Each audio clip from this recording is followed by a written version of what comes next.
So the second method I call Ikkyo, really, because to me it's the same shape and the same structure that we create when we study some of our Ikkyo motions. It's also the shape we took at the beginning of number 2 when we did the watershed blocks. Off the line, elbows together, sinking about 30 to 45 degrees towards the Sumitoshi angle. But this is just principle study. It's just a study that I find helps people generate the energy that later on they can use towards creating a better shape.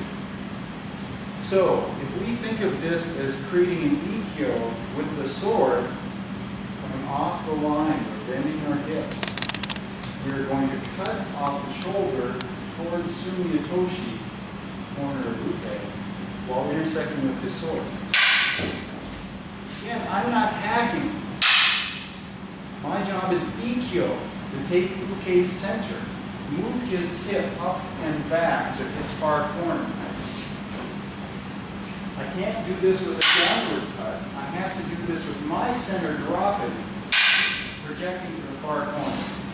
Then my first goal is to feel how much I can dig past his tip,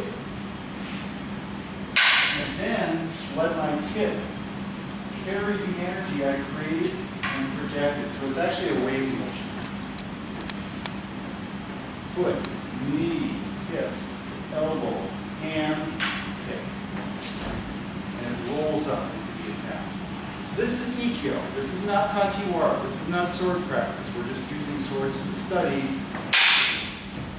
generating power in the back angle. So, really focus on just this angle right here. Uke, make sure that your chudan is at neck level, so it's easy for me. And really dig, project Uke's sword, flinging back to the far Sumitoshi point. Generate power first. As you step off the line, the ankle of your foot is going to determine how far you can commit to this technique, how much power you can generate. If you are aiming inward, little pigeon toe, it's going to be hard for you to rotate your hips and really generate power. So turn your toes to where you're going to be going. Sumitoshi.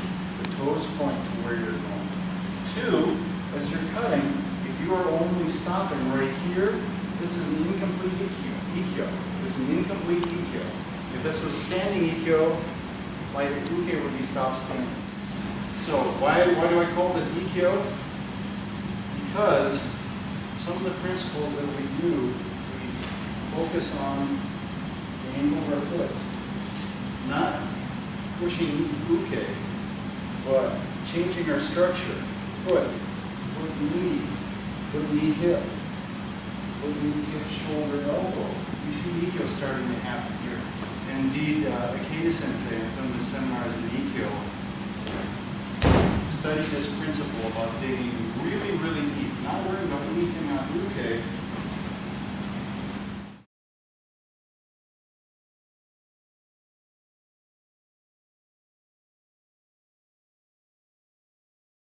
This is a strong commitment to decide we can't do this as a sword technique, actually. Get your sword away, because I'll die. So, how do we convert this? By learning to generate that power and cutting and stopping that power here without letting that tip take that energy over at the end, I have generated all that potential energy, all that kinetic energy, but I have not committed it past the center line. And if I do this, just project forward at the end, I've generated an immense amount of energy without committing over the line. I have generated that Ikkyo power that would have knocked him to Sumitoshi. But then I just stepped forward. And in no time did the center of my sword cross the center line. So this one requires a generation of an immense amount of energy that I only partially tap into.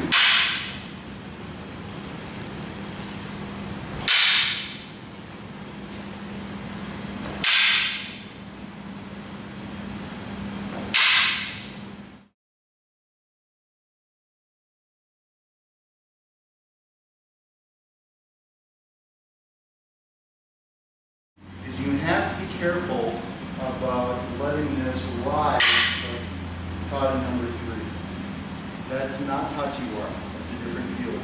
This must be block. Now, once again, big power movements like the big yokemans are surprisingly easy for Uke to deal with once they're used to it.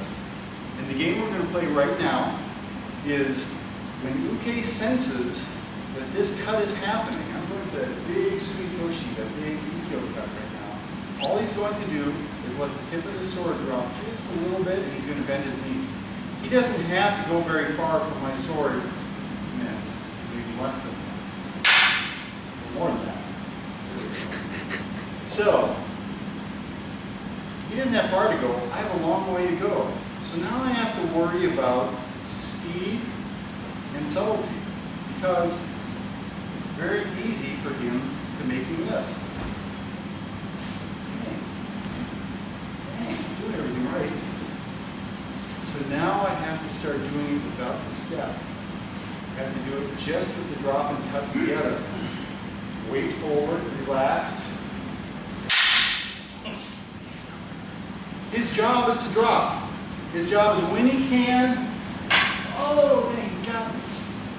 So now I must increase my speed and cut away all the unnecessary boom, deep, reach, extend, and just drop. So if he can, he'll wait for he'll wait for any motion I make, any twitch, and he drops.